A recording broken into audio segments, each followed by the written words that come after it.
Baik, terima kasih. Kami dari Program Studi Pendidikan Fisika. Saya Doli Lim, semester 7. Saya Resti Banamtuan, semester 7. Saya Desti Bel, semester 11. Di sini kami akan melakukan percobaan tentang perpindahan kalor secara konduksi, konveksi, dan radiasi. Tujuan kami melakukan percobaan ini yang pertama, membuktikan perpindahan kalor secara konduksi, yang kedua, membuktikan perpindahan kalor secara konveksi, dan yang ketiga, membuktikan perpindahan kalor secara radiasi. Nah, alat dan bahan yang kami gunakan di sini yang pertama ada spiritus, yang kedua ada kaki 3, yang berikut ada kawat kasa, pembakar spiritus, air, gas kimia,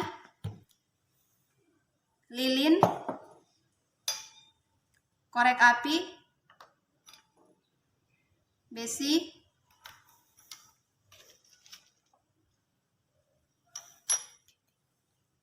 kepingan lilin, dan kacang hijau.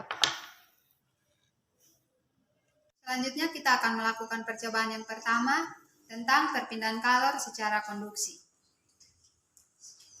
Baik, kita akan melakukan percobaan yang pertama, yaitu perpindahan kalor secara konduksi. Dan langkah-langkah kerja yang pertama kita nyalakan pembakar spiritus.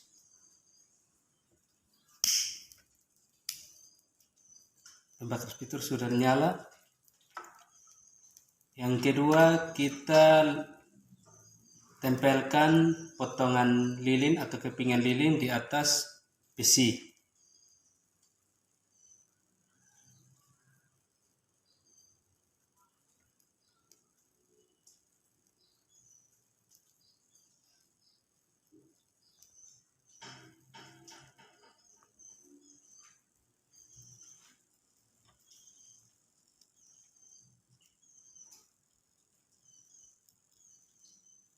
Baik, kita sama-sama amati apa yang terjadi pada lilin tersebut. Sebelum kita panaskan, kepingan lilin dalam keadaan padat. Dan kita akan panaskan ujung besi, apa yang terjadi pada lilin tersebut.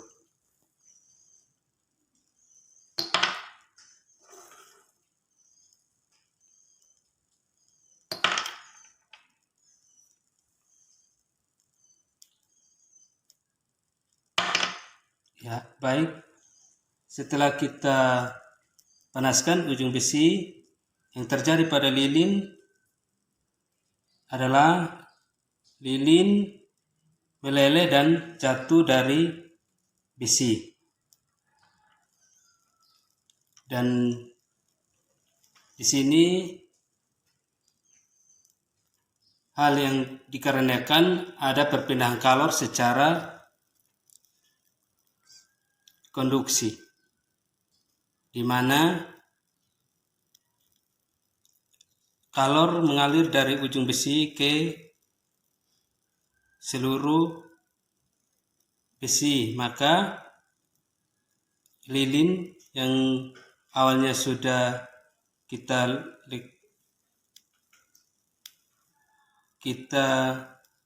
tempelkan di atas besi, setelah kita panaskan maka lilin tersebut jatuh. Dan yang berikut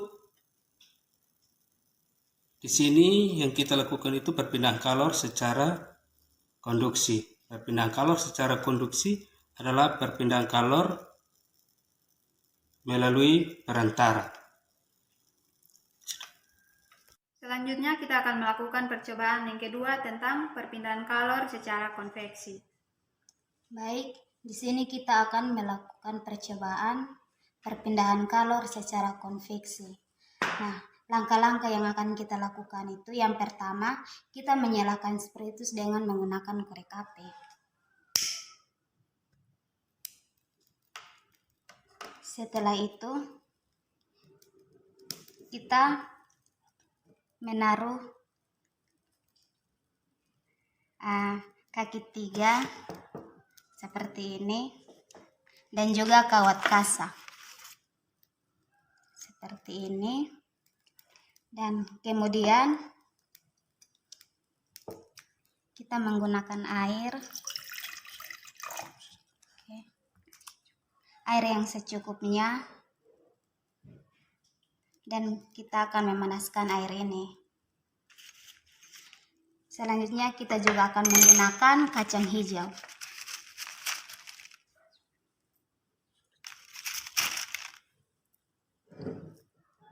Kita menggunakan kacang hijau secukupnya.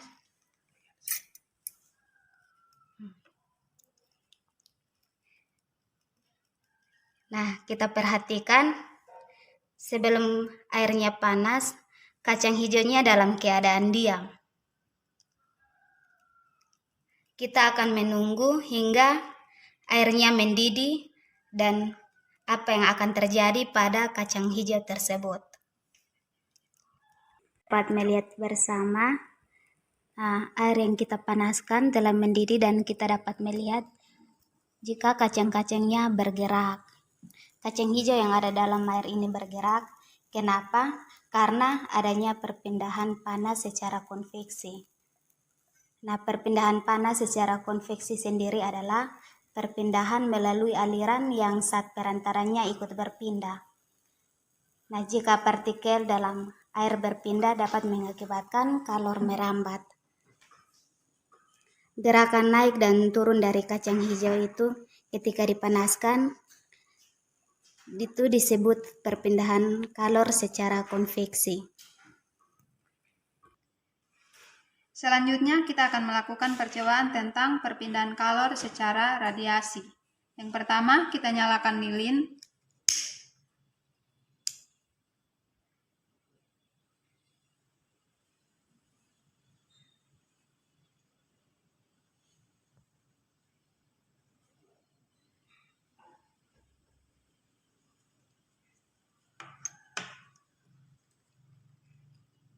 Kemudian kita dekatkan tangan kita seperti ini ke nyala lilin.